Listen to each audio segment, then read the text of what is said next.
আমরা পৌঁছাবো পঞ্চম পর্বে। পঞ্চম পর্ব থেকে চলে যাব ষষ্ঠ পর্বে। হরে কৃষ্ণ। চতুর্থ পর্বের প্রথমে আমরা প্রতি ক্লাসের পর্বের শুরুতে যে ক্লাসের নিয়মাবলীগুলো সেগুলো আমরা একটি ফলো করব। হরে কৃষ্ণ। আমরা যেহেতু 3টা পর্ব পার করে ফেলেছি সেহেতু আমরা ক্লাসের পরিবেশ সম্পর্কে সকলেই অবগত, কিন্তু তারপরেও আমরা জানি যে ব্লেড খুব ধারালো। শিশুদের হাতে দিলে হাত কেটে যেতে পারে, কিন্তু আমরা যারা বড় আছি, বয়োজ্যেষ্ঠ আছি, ব্লেডে কি আমাদের হাত কাটে না? আমাদেরকে বাই চান্স হয় কি না? কিন্তু হবে কেন? আমরা তো বড়, আমরা তো বুঝি, ব্লেড তো আমরা চালনা করতে পারি, কোথায় লাগে সেটা আমরা জানি, তবুও আমাদের হাত কাটে কেন? প্রশ্ন বলতে পারবে? হ্যাঁ,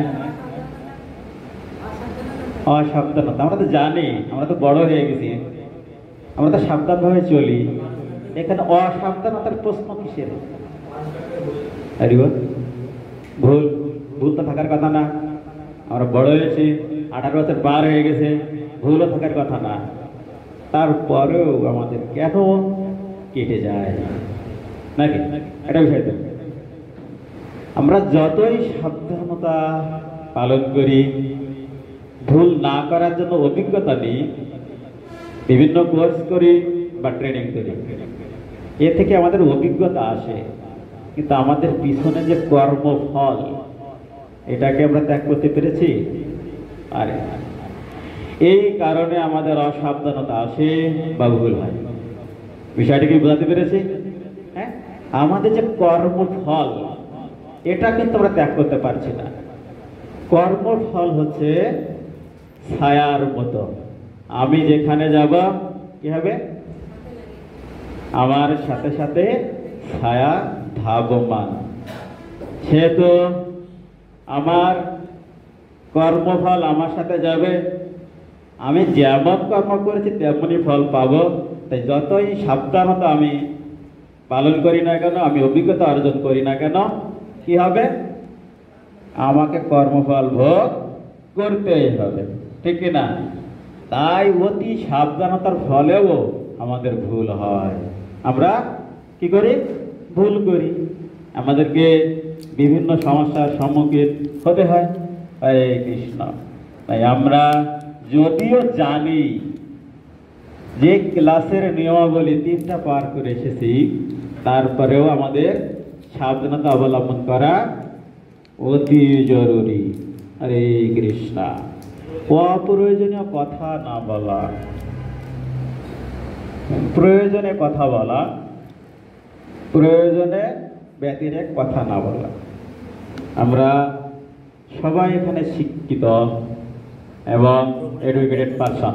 হ্যাঁ, আমরা কিন্তু আমরা একটা কথা জানি, যে বেশি বলে সে করে কম, সে করে কম, আর যে করে বেশি কথা বলে কম।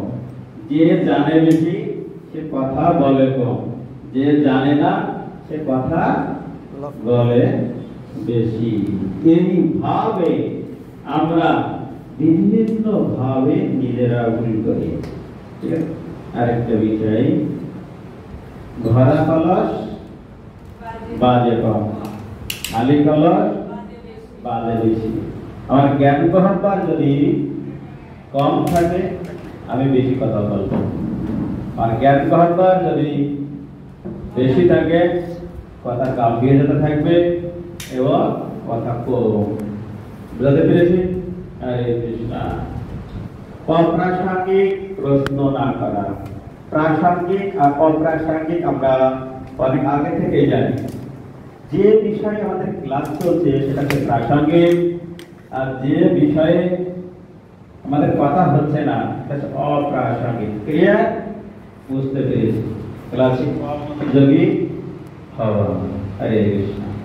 আমরা তো সবসময় মনোযোগী থাকি, ঠিক না? তারপরেও গতদিন যেন একটা প্রশ্ন ছিল, প্রথম 1 নম্বরে কি ছিল? আরে বেশ, গীতার প্রথম শিক্ষা কি, তাই না? গীতার প্রথম শিক্ষা কি বারবার বলছি, ঠিক আছে? কিন্তু তারপরেও কেন ভুল হয়? গীতার প্রথম শিক্ষা কি?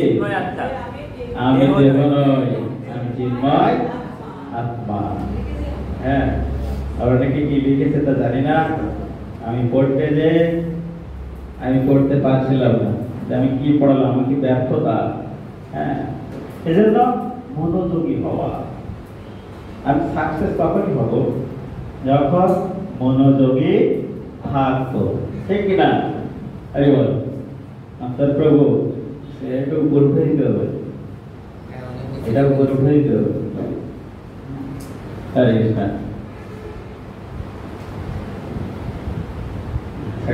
ওই মাস্টার পিছিয়ে থাকলে হবে, পিছিয়ে থাকলে হবে। হ্যাঁ, হরে কৃষ্ণ।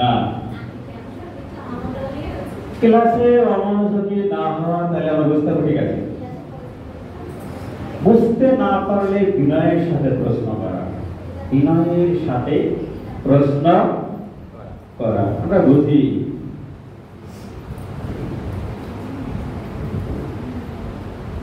হরে কৃষ্ণ।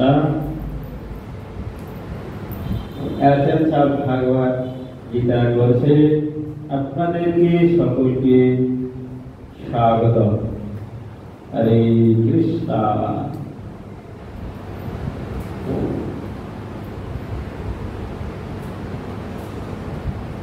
আমরা মূল পর্বে ফিরে যাব।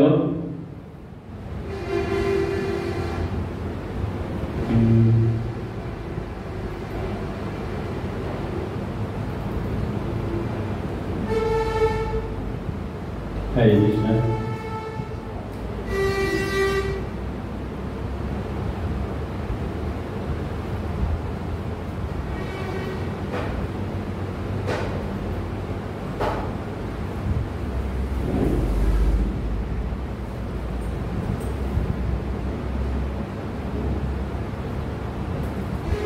হরে কৃষ্ণ। আলোচ্য বিষয় আমাদের কাছে নির্দেশিকা বুক আছে, সকলের কাছে হরি বল। আমরা ক্লাসে অমনোযোগী না হওয়া, নির্দেশিকা বুক নেই। মনোযোগী নাকি অমনোযোগী? মনোযোগী নাকি অমনোযোগী? পাওয়ার পাচ্ছে না কম্পিউটারে।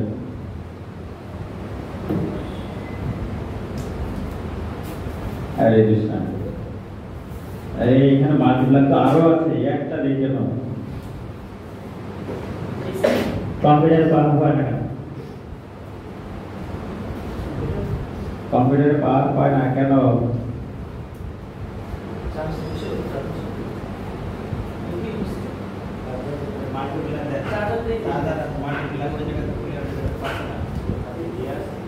হরে কৃষ্ণ। ঝামেলা দিয়ে ক্লাস করা যায়।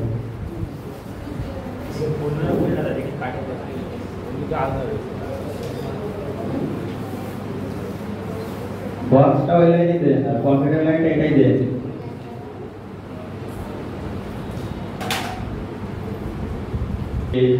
এগিয়ে যাচ্ছি আস্তে আস্তে চতুর্থ পর্ব। আমরা কেউই দুঃখ পেতে চাই না, কিন্তু কেন দুঃখ পাই? আমরা কেউই দুঃখ চাই না, কিন্তু আমরা দুঃখ পাই। এটা হচ্ছে মূল বিষয়। পরবর্তীতে আমরা আলোচনায় যাব কর্মফল, কর্মবন্ধন। কর্মফল, কর্মবন্ধন।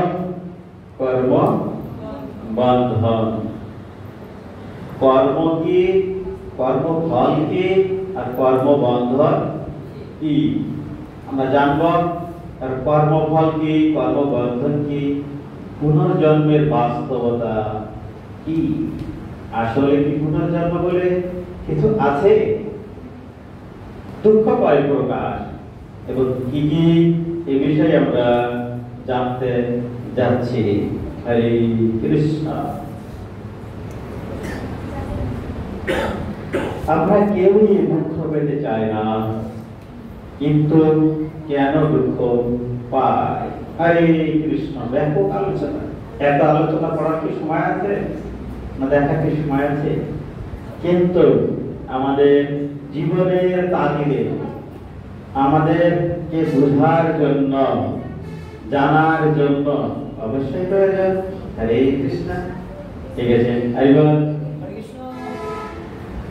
আমরা অপ্রয়োজনে কোনো কথা বলবো না। হরে কৃষ্ণ। এই জগতে এমন কাউকে কি খুঁজে পাওয়া যাবে যে তার জীবনে কখনো কষ্ট পায়নি? প্রতিনিয়তই মানুষ হয় শারীরিক, না হয় মানসিক, নতুবা অন্যের দ্বারা কোনো না কোনো ভাবে কষ্ট পাচ্ছেই। শাস্ত্র অনুসারে 3 প্রকার দুঃখ ক্লেশ, যাকে বলা হয় ত্রিতাপ ক্লেশ, এই জগতের সবাই প্রতিনিয়ত ভোগ করছে। যথা কি কি দুঃখ? ঠিক, তাই এখন থেকে কাভার হচ্ছে, শুরু থেকে। জড়দেহ ও মন থেকে উৎপন্ন দুঃখ, এটাকে বলা হয় আধ্যাত্মিক দুঃখ। আধ্যাত্মিক চেতনা, আধ্যাত্মিক দুঃখ, ঠিক না? এই আধ্যাত্মিক চেতনা থেকে আধ্যাত্মিক ক্লেশ। জড়দেহে দেহ ও মন থেকে উৎপন্ন দুঃখ। আমাদের এই জড়দেহ আর ভিতরে মন ইন্দ্রিয় থেকে যে দুঃখ আছে সেটাকে বলা হয় আধ্যাত্মিক ক্লেশ। ক্ষুধা, তৃষ্ণা, শোক, ভয়, বিভিন্ন ধরনের রোগ ব্যাধি, মানসিক ব্যাধি, যন্ত্রণা, উদ্বেগ ইত্যাদি হচ্ছে আধ্যাত্মিক ক্লেশ। দৈহিক রোগ ব্যাধি হলে মানুষ সাধারণত বাঁচার জন্য চেষ্টা করে। দৈহিক রোগ ব্যাধি হলে আমাদের যখন জ্বর হয়, তখন কিন্তু মানসিক ব্যাধি ও যন্ত্রণা অধিক দুঃখদায়ক হওয়ার থেকে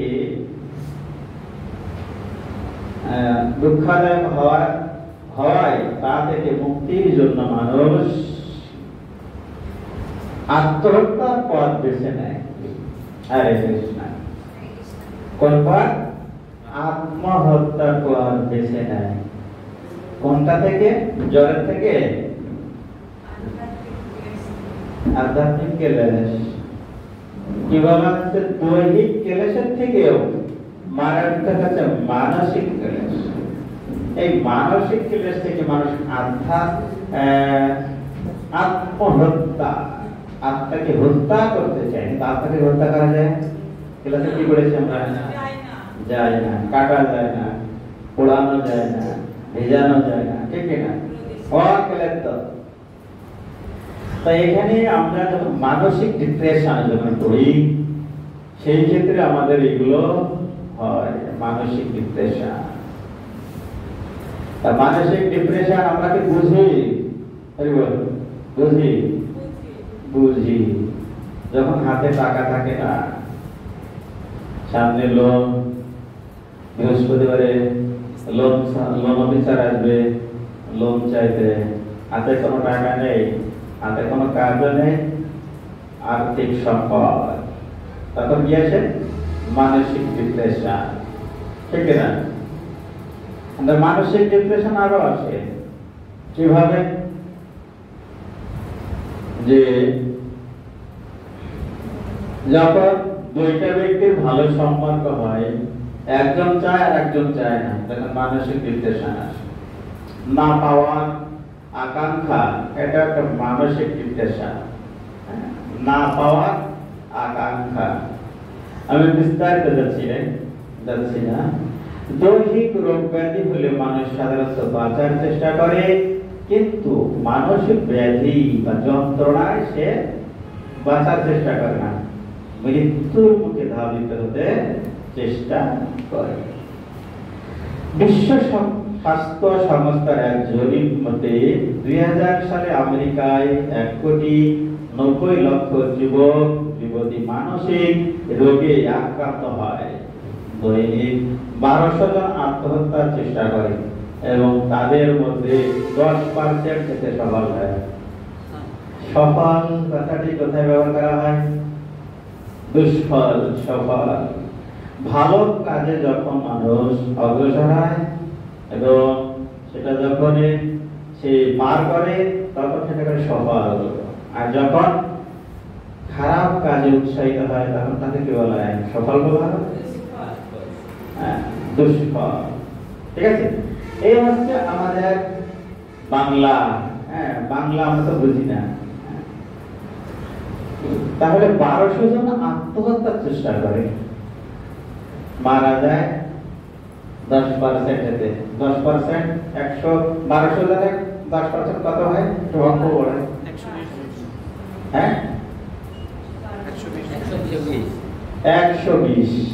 জনের মৃত্যু হয়। বাংলাদেশে কিরকম আছে ডিপ্রেশন? ডিপ্রেশন আছে। এই ডিপ্রেশনের কারণে বাংলাদেশের মৃত্যু ঘটছে। আমাদের প্রতিনিয়ত প্রতি সেকেন্ডে মৃত্যু ঘটছে, কিন্তু সেগুলো হচ্ছে আত্মহত্যা হচ্ছে। এটা আমাদের আধ্যাত্মিক ক্লেশ, মন থেকে যে ক্লেশ এর উদয় হয়। মন থেকে যে একটা ক্লেশ কে বলতে পারবে? মনের থেকে। হ্যাঁ, আর কেউ? আমাকে কেউ খারাপ কথা বললো, ব্যাড ল্যাঙ্গুয়েজ, যেটা আমরা গালি দেওয়া বলি, আমাকে একজন যে ব্যক্তি আমাকে খারাপ কথা বললো, যে ব্যক্তি বললো সেটা তার আচরণ, আর আমাকে বললো আমি যদি রেসপন্স করি তাহলে আমি তাই, আর যদি না করি আমি তা নই। যে বলছে এটা তার আচরণ, তার ক্যারেক্টারিস্টিক। আমি ধৈর্য ধরছি, ধৈর্য ধরা কি লোক? মহৎ। যে ধৈর্য ধরেছে মহৎ। কিন্তু তার কথা শুনে যদি সেও যদি শুরু করে তাহলে কি হলো? এই ঝামেলা, তাই না? দুজনই সমান। আমি কি বোঝাতে পারলাম? তাহলে কেউ যদি বেশি কথা বলে আমরা কি করবো? ধৈর্য ধরবো। ঠিক আছে, কারণ যে সে কথাটা বলছে, যে কথা সেটা তার আচরণ, আমার নয়, তাহলে আমি ভালো, ঠিক কিনা?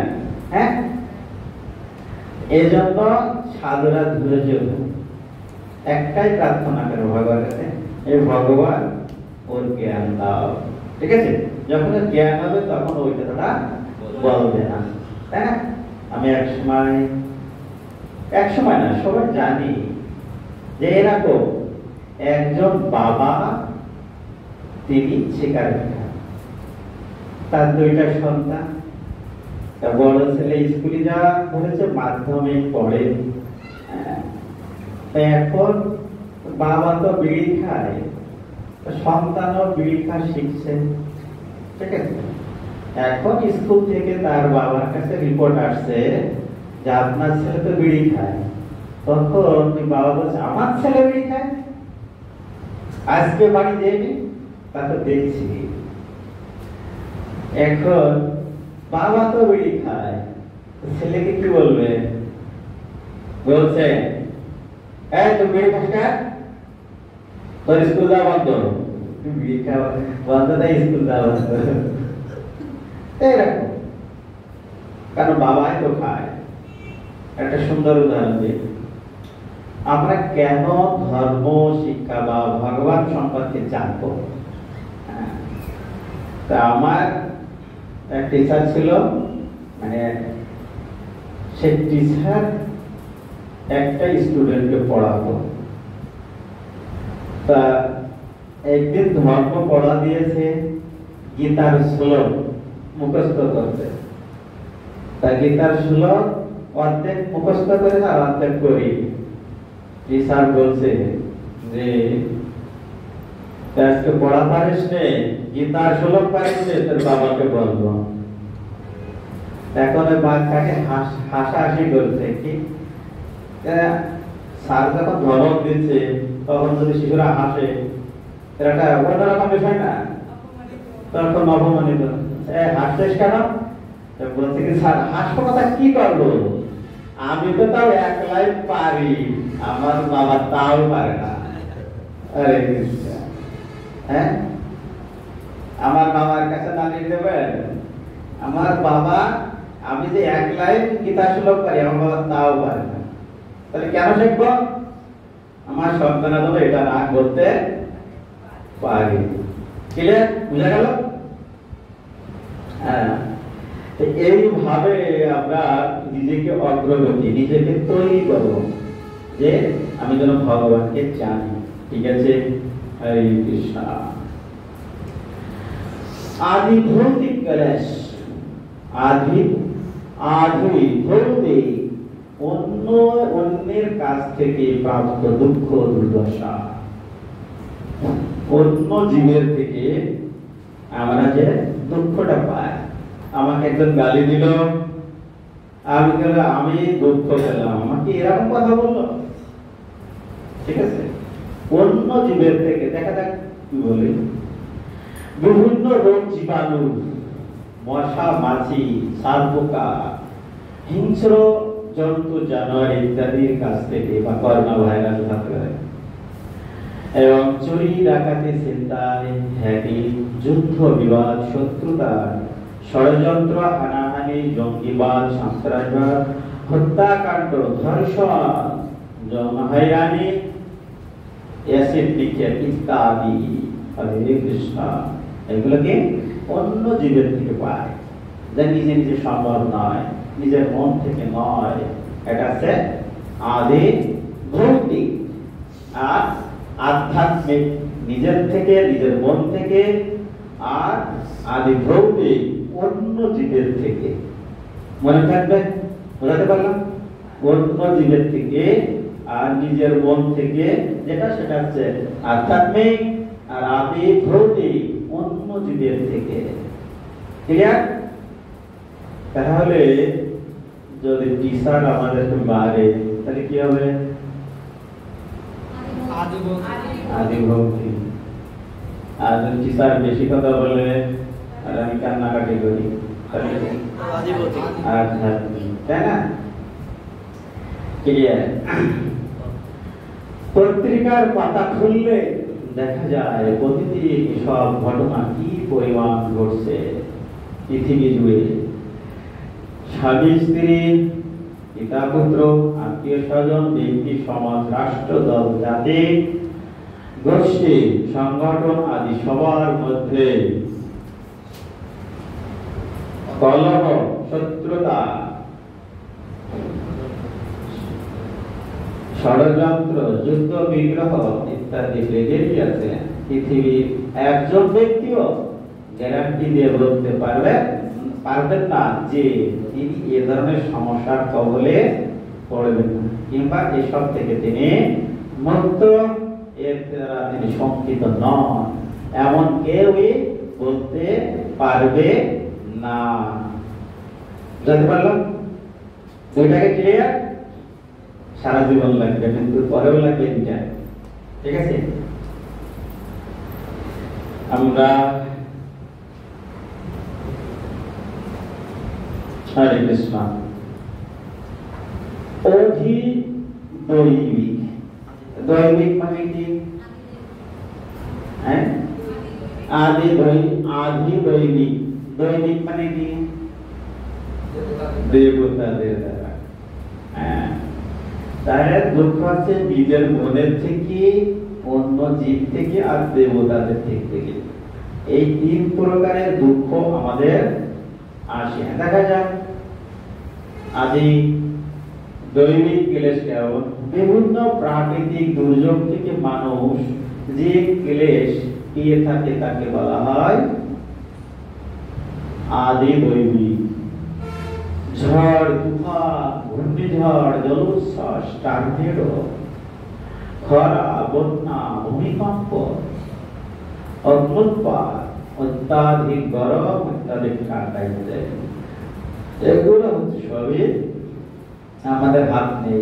এতে দেবতাদের কার ইশারায়? ভগবান শ্রীকৃষ্ণের ইশারায়। কারণ তাদেরকে এই দায়িত্বে তিনি দিয়েছেন, নিয়োগ দিয়েছেন। হ্যাঁ, এই ক্ষেত্রে আমরা কি করতে পারি? ভগবান শ্রীকৃষ্ণের বাবা নন্দ মহারাজ তিনি এই অতিবৃষ্টি বা অনাবৃষ্টির জন্য ইন্দ্র পূজা করতেন। কি পূজা? ইন্দ্র পূজা, যাতে বর্ষা হয়। বর্ষা হলে তখন কি হবে? ঘাস উৎপন্ন হবে। কি হবে? ঘাস। আর সেই ঘাস গাভীদেরকে খাওয়াবেন। আর গাভীদেরকে খাওয়ানোর পরে গাভী পুষ্ট হবে এবং দুধ দান করবে। সেই দুধ থেকে মাখন হবে। সেই মাখন বিক্রয় করে নন্দ মহারাজের জীবন চলবে। তাহলে উদ্দেশ্য কি ছিল? ইন্দ্রদেবকে পূজা করা। কিন্তু ভগবান শ্রীকৃষ্ণ তার সন্তান, যিনি ভগবান, যিনি ইন্দ্রদেবকে তিনি দায়িত্ব দিয়েছেন। ইন্দ্রদেবকে দায়িত্ব দিয়েছেন। আর সেই ইন্দ্রদেব ভগবানের বাবার কাছ থেকে পূজা নেয়। ইন্দ্রদেব ভগবান শ্রীকৃষ্ণকে পূজা করে, আর শ্রীকৃষ্ণ বাবার কাছ থেকে ইন্দ্রদেব পূজা করে। হ্যাঁ, কেমন কথা? যে কৃষ্ণ তাকে দায়িত্ব দিচ্ছে, তার বাবার কাছ থেকে সে পূজা নেবে, এটা সম্ভব? হ্যাঁ, ইন্দ্রদেব এটা করতে চায়। ভগবান শ্রীকৃষ্ণ কি করলেন? বাবাকে বললেন না, প্রতি বছরই ইন্দ্র পূজা করা হয়। হ্যাঁ, এবার ইন্দ্র পূজা না, এবার কে? বাবার পূজা। কিছুদিন আগে আমাদের অনুষ্ঠান হয়ে গেল। হ্যাঁ, আসছিলেন আপনারা? কেউ সবাই আসছিলেন না? একটা বলা হয় হ্যাঁ গিরিরাজ পূজা। তখন ইন্দ্র দেব বসে আছেন, তার পূজা করবেন। কিন্তু নন্দ মহারাজ ইন্দ্র পূজা না করে তার সন্তানের কথায় তিনি গিরি গোবর্ধন পূজা করলেন। হ্যাঁ, আর ইন্দ্রদেব, কাহিনীতে যাচ্ছি না, আপনারা সব ঘটনায় জানেন, ঠিক আছে? কিন্তু ইন্দ্রদেবের সাহস কেমন? আমাকে যে দায়িত্ব, তার বাবার কাছ থেকে আমি ঘুষ নেব, এরকমই। হ্যাঁ, তার নাম হলে ঘাস জন্মাবে না। ঘাস না জন্মালে নন্দ মহারাজ গাভীদেরকে কি খাওয়াবেন? খাওয়ানোর মতো কিছুই নেই। হ্যাঁ, এই ভয়ে তিনি ইন্দ্র পূজা করত। হরে কৃষ্ণ। তাই এই যে অতিবৃষ্টি, অনাবৃষ্টি, এগুলো কি? আদি দৈবিক। কম্পিত নগরীতে সংঘটিত অগ্নুৎপাতে প্রায় 20,000 লোক 20 ফুট লাভার নিচে ডুবে গিয়েছিল কয়েক মুহূর্তে। লাভাটা কি? 20,000 অগ্নুৎপাত। আগ্নেয়গিরি, যেটা আমরা টিভিতে দেখেছি, তাই না? লাভাটা কি? লাভা একজন হ্যাঁ, গলিত পাথরই হচ্ছে লাভা। গলিত পাথর মানে ওই পাথরটাই গলিত হয়ে যায়। আমি আর্টসের স্টুডেন্ট নই। তারপর আর কেউ? আমি কমার্সের স্টুডেন্ট। তরল গলিত আগ্নেয়গিরি থেকে যেটা বের হয়। আর কেউ ভূগোলের স্টুডেন্ট আছে এখানে? ভূগোল হ্যাঁ, ভূগোল আছে কেউ? বলেন মাথা থেকে।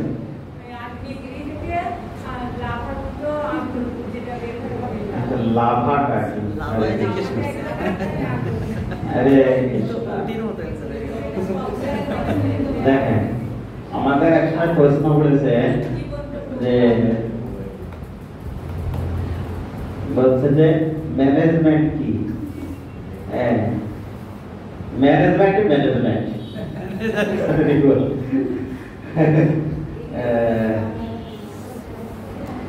ম্যানেজার যা করে সেটা ম্যানেজার, ঠিক আছে। তাই এখানে হচ্ছে লাভা হচ্ছে আগ্নেয়গিরি, আগুনের সাগরের মতো। সেখানে শুধু অগ্নি, কিন্তু ওটা হচ্ছে লোহিত, মানে লোহিত মানে লিকুইড, আগুন কিন্তু লিকুইড। সেটা যখন ওই আগ্নেয়গিরি থেকে বুদবুদ আকারে ওটা ওঠে আর ওটা গলিত হয়ে যেরকম যেরকম জল দেখুন ঝর্ণা থেকে আসে, ঠিক ওই রকম ওই আগ্নেয়গিরি থেকে লাভা বেরিয়েছে। লাভা মানে তরল, লাভা মানে তরল, হ্যাঁ, তরল হয়ে ওটা বেরিয়ে আসে। আশ্চর্যজনক এটা, ওই লাভার ভিতরে আবার জীব পোকা থাকে। এটা হচ্ছে তারা ওই জায়গায় বেঁচে থাকে, ওরা স্বাভাবিক পরিবেশে আসলে মৃত্যু বরণ করে। এইটা হচ্ছে আশ্চর্যজনক বিষয়। আবার লাভা অনেকে পড়েছি, কিন্তু ওই আগ্নেয়গিরি থেকে যে লাভাটা বেরিয়ে আসে গলিত অগ্নি যেটা, হ্যাঁ, ওর ভিতরে আবার পোকা মাকড় জীব বাস করে। ওখানে তারা ওই অগ্নিতেই বেঁচে থাকে, স্বাভাবিক পরিবেশে আসলে মারা যায়। আর আমরা ওই অগ্নিতে যদি আমরা লাভাতে যদি স্পর্শ করি আমরা মারা যায়। এইটা হচ্ছে আশ্চর্যজনক। এই যে এখান থেকে আমরা ভগবানকে বুঝতে পারবো, ভগবানের শক্তি কি, ঠিক আছে। আর অগ্নিতেও পোকামাকড় আছে। হরে কৃষ্ণ। লাভা 2004 সালে ভারত মহাসাগরে শ্রেষ্ঠ সুনামি মুহূর্তে প্রায় 3,80,000 মানুষের জীবন কেড়ে নিয়েছিল। সুনামি, টার্নেডো, এরকম একটা ঝড়, বড় ঢেউ, সমুদ্রের বড় ঢেউ। ঢেউয়ে কি হয়, সাগরের পাড়ে যে মানুষ জীবন যাপন চলাফেরা করে সেটাকে ভাসিয়ে নিয়ে চলে যায়। 2015 সালে শক্তিশালী এক ভূমিকম্প ধ্বংসস্তূপে পরিণত হয়েছিল নেপালের অধিকাংশ গ্রাম ও শহর, নিহত হয়েছিল 10 সহস্রাধিক মানুষ। 10 সহস্রাধিক মানুষ। 4টি মূল সমস্যার সম্মুখীন এই জগতের সবাই। বৈদিক শাস্ত্রের জন্য মৃত্যু, জন্ম মৃত্যু জনম, ব্যাধি রূপ 4টি অনিবার্য পরিস্থিতি এ জগতের মূল মৌলিক সাফল্য বলে চিহ্নিত করা হয়েছে। হরে কৃষ্ণ। আমরা এই 3টা কেলেস জানতে পারলাম, হ্যাঁ, আধ্যাত্মিক, তারপর আদি ভৌতিক, আদি দৈবিক। আমরা ভুলবো? পরীক্ষার সময় দেখে দেখে লিখবো? না, একজন বলছে না, সবাই বলছে হ্যাঁ। হরে কৃষ্ণ। ভুলবো না তো দেখে লিখবো। হরে কৃষ্ণ। ঠিক আছে, আমরা জানি। আমরা চলে যাব জন্ম। অনেকেই জন্মগ্রহণ করাকে সুখের বিষয় বলে মনে করে, ঠিক না? অনেকেই জন্মগ্রহণ করাকে সুখের বিষয় মনে করে, ঠিক না? যারা আজকে যারা শাশুড়ি, ঠিক আছে, মা, ঠিক আছে, মা যখন শাশুড়ি হয় না, এটাকে তারা জন্মগ্রহণকে বলে আনন্দদায়ক, হ্যাঁ, বিভিন্ন অনুষ্ঠান করে। কিন্তু নয়, লেখাটা করে তাই ঘটা করে সুখে জন্মদিন, হ্যাঁ, পালন করে এত পাচ্ছে। কিন্তু বাস্তবে কি জন্মগ্রহণ খুব সুখে নাকি যন্ত্রণাদায়ক? খুব সুখ নাকি যন্ত্রণাদায়ক? আমরা কিভাবে বুঝবো? এটা আমরা এখানে খেলাই করি সবাই, জন্ম দুঃখ, গীতা পড়া, ইস্কনটা, আসলে কি তাই? এটা হচ্ছে বিষয়। জন্মগ্রহণ তাহলে যদি তাই হয় হ্যাপি বার্থডে কেন হয়? ঠিক না? Happy birthday. শিশু যখন জন্মগ্রহণ করে তাকে ক্রন্দন করে নাকি হাস্যোজ্জ্বল থাকে? যদি ক্রন্দন না করে মায়েরে কান্দানো হয়, ঠিক না? শিশু কাঁদছে না, এবার কি আছে? জোরে জোরে চড়াইতে হয়, ঠিক না? হ্যাঁ, তাহলে কি আছে? হ্যাঁ, তার কি জন্ম সুখের দুঃখের? দুঃখের আরো দেখা যাবে। বাস্তবে কি জন্ম খুবই সুখের নাকি যন্ত্রণাদায়ক?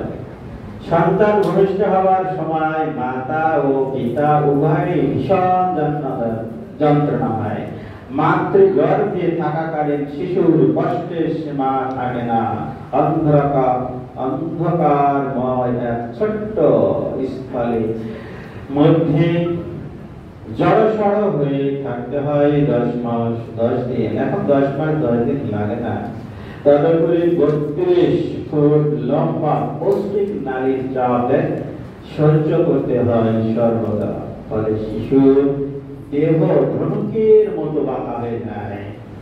পাতলা জরায়ুপথে সংস্পর্শে পৌষ্টিক তন্ত্র নালীর অল্পটুকু পাচক রস সমূহ গর্ভস্থ শিশুকে যন্ত্রণা দেয়। পাচক রস কি, তাই তো? তাকে সহ্য করতে হয় ক্ষুধার্ত কৃমি কীট আদির যন্ত্রণাদায়ক কামড়। এছাড়া মা যখন লবণ, তারপরে কি ঝাল ও কোনো কড়া ঔষধ গ্রহণ করে তখন শিশুর গায়ে তা অত্যন্ত জ্বালার উঠে হয়। সত্যি? হ্যাঁ, তাই মাকে কি বলে? ঝাল কম খাবে, ঠিক না? হ্যাঁ, আর কৃমিকীট তাতে কি জ্বালা যন্ত্রণা দেয়, তাই না? কৃমিকীট, তাহলে আমরা কৃমি দেখলে ভয় পাই। হ্যাঁ, কৃমি আর আমরা তো একই জায়গায় ছিলাম, ছিলেন না? ছিলেন না, তাই তো? হ্যাঁ, একই জায়গায় ছিলাম, একই সাথে বসবাস করেছি, এখন ভয় করে। হরে কৃষ্ণ। এই হচ্ছে আমাদের জন্ম পরিধি। দেখেন বলছে অম্ল, তারপরে কটু পাচক, মানে টক। গর্ভ শিশুকে যন্ত্রণা দেয়। টক কম খাবো না বেশি খাবো?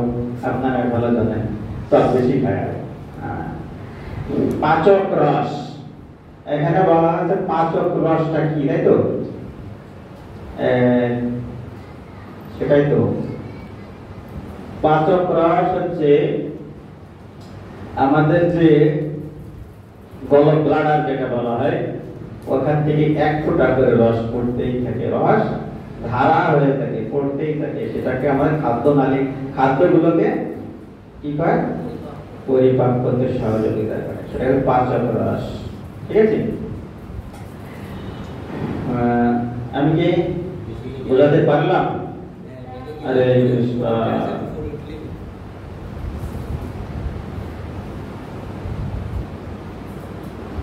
আরে জন্ম পড়লাম, মৃত্যু পড়লাম। জন্মালে করতে হবে ম্যানেজ মোরাল নাকি মর্টাল, কোনটা হবে? হ্যাঁ, মোরাল, মর্টাল। হ্যাঁ, MORT, ভাওয়েলের আর টি যদি টি এর আগে যদি ভাওয়েল থাকে কি হবে? টিউশন হবে? জানি না, আমি অত পড়িনি। আরে কৃষ্ণ, এখন ইংরেজি পড়াতে চাইবো না। তাহলে ম্যানেজ মোরাল নাকি মর্টাল, যেটাই বলে। মানুষ মরণশীল, জন্মিলে মরিতে হইবে। যার জন্ম হয়েছে তার মৃত্যু অবিসম্ভাবী, এবং মৃত্যুর যন্ত্রণা যে অতি ভয়ানক তা বলার অপেক্ষা রাখে না। পরে দেখবো কেমন। জন্ম দেখে আসলাম, কৃমিকীট আমাদের ভাই, একসাথে ছিলাম, তাদেরকে ত্যাগ করে আমরা চলে এসেছি। এখন তাদের জন্য দুঃখ হয় না, ঘৃণা হয়, ঠিক না? এরকম না? হ্যাঁ, আজকে আমরা বাবা মার সাথে ভাই বোনের সাথে আছি, কিছুদিন পরে আমরা যখন বাবা মা হয়ে যাবো, এই ভাই ভাই ছিল, ভাই বোন ছিল, এরকম ভয়ানকটা বলছে যে মৃত্যু যন্ত্রণা যে অতি ভয়ানক, ভয়ানক আর অতি ভয়ানক। অতি কি? বেশি, অতিরিক্ত। বেশি। তাকে কি বলে বাংলায়? অতি কি বলে গ্রামারে, বাংলা গ্রামার? অতি বিভক্তি, বিভক্তি তা বলতে হয়। অনেক কিছু পড়েছি, বাংলা পড়ে দেখা হ্যাঁ, সাফিক্স না প্রিফিক্স? হরে কৃষ্ণ। সাফিক্স না প্রিফিক্স? আমরা সবাই ইংলিশ মিডিয়ামে হ্যাঁ, এটা হচ্ছে বিভক্তি। ঠিক আছে, যাই হোক, যে অতি ভয়ানক তা বলার অপেক্ষা রাখে না। শুধু তাই নয়, মৃত্যু জীবনের সবকিছু হরণ করে জড় বিষয়ের প্রতি যত আসক্তি থাক না কেন, মৃত্যু সব ছিনিয়ে নেয়। সুখ দুঃখ, দুঃখ ছিনিয়ে নেয়। তার মৃত্যু দরকার নাকি? মৃত্যু দরকার। এত যন্ত্রণা, মানসিক এত কষ্ট, বেছে নাই কি আত্মহত্যা, মৃত্যু। জড় বিষয়ের প্রতি আমরা আসক্তি থাক না কেন, মৃত্যু সব কিছু ছিনিয়ে নেয়। হরে কৃষ্ণ। গরুর পুরাণে বলা হয়েছে যে মৃত্যু যন্ত্রণা 40,000 কাকড়া বিছার দংশন যন্ত্রণা সমান। 40,000, বেশি না। কাকড়া বিছা দেখেছি আমরা, দেখেছি। তেলাপোকা দেখলে আমরা দৌড় মারি, কাকড়া বিছা দেখ করতে পারবে। হ্যাঁ, ঠিক না? কাকড়া বিছা কেমন? কাকড়া সামনে পিছনে একটু বিছায় টাইপ। এই পিছনে একটা কোকড়া। একসময় আমরা এই ছোটবেলায় একসময় আমরা খেলা করতাম যে প্লাস্টিক রেখে বিক্রি হতো। হ্যাঁ, আকরাম নাকি বলতো। হ্যাঁ, কাকড়া বিছা বলছে 40,000 কাকড়া বিছা একজন মানুষকে কামড়ালে যে যন্ত্রণা হয় মৃত্যুর সময়, সেই যন্ত্রণা ভোগ করতে হয়। ভোগ করতে হবে, প্রত্যেকটা জীবকে ভোগ করতেই হবে। 40,000 একটা কাকড়া বিছা যদি কামড় দেয়, তাহলে আমরা কি করি? 6 মাস স্কুলে যায় না, বেশি হয়ে গেল। 1 মাস স্কুলে যায় না, কাকড়া বিছায় কামড়ে না, বেশি হয়ে যায়। 10 দিন তো বটে। হ্যাঁ, আর পা ভুলে যায় যদি পায়ে কামড়ায়, আর যদি মুখের কামড়ায় পরের দিন চেনা যায় না। হ্যাঁ, কাকড়া বিছা এত যন্ত্রণাদায়ক। সেটা 40,000 কাকড়া বিছা যদি কামড়ায়, সেই যন্ত্রণা ভোগ করতে হয় মৃত্যুর সময়।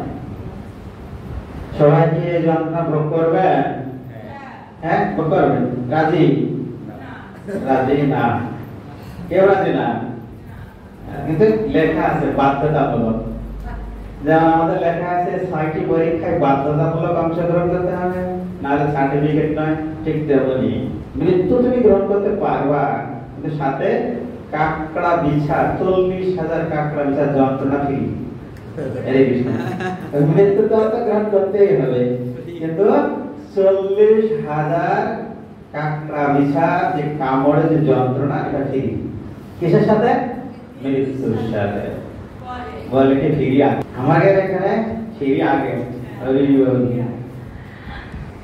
শ্রীমদ ভগবত অনুসারী অর্থাৎ বলছে যে 3য় স্কন্ধ 3য় অধ্যায়ের 16 থেকে 18তম শ্লোকে অনুসারে মৃত্যুকালে দেহের ভিতরে বায়ুর চাপে চোখ ঠিকরে বেরিয়ে আসে।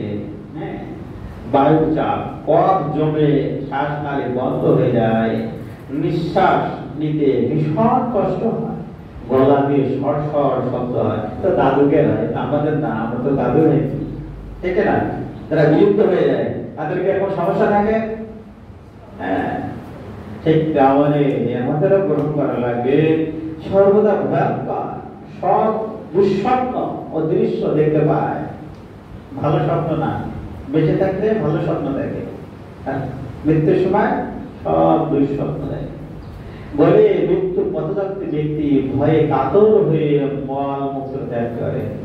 জীবনে শুনিনি, শুনেছি শুধু, ভয়ে কি হয়, মল মূত্র ত্যাগ করে। কারণ ঠাকুমা ছিল বাঁচে বা এরকম মৃত্যু কাউকে দেখেছেন?